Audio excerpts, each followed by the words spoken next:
Local food pantries could lose millions in federal funding as the USDA plans to freeze over $1 billion that pays for two popular programs. It's a move that will mean less fresh produce for those facing food insecurity, and it will also impact nearby farmers. Our Sabrina Franza is live in our newsroom to explain this story. Sabrina?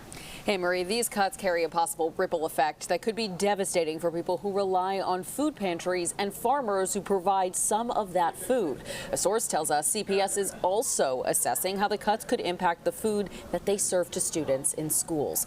Multiple states were notified of the cuts, including Illinois. The Illinois Stewardship Alliance is a group of farmers and consumers who say freezing federal programs like Illinois Eats could be detrimental. Illinois Eats helps organizations buy food from local farmers to distribute to those in need, paid for in part by a $43.5 million in federal funds over 6 years.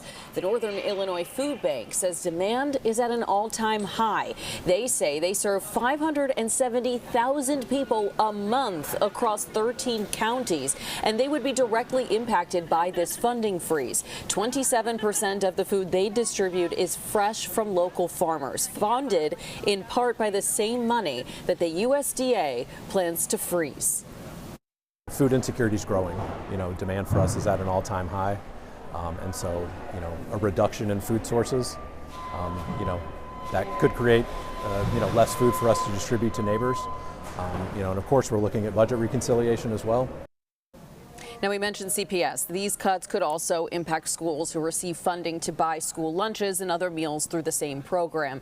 We've reached out to Chicago Public Schools, who said it's just too early to tell. In the newsroom, Sabrina Franza, CBS News, Chicago. Marie. Sabrina, thanks for digging into that.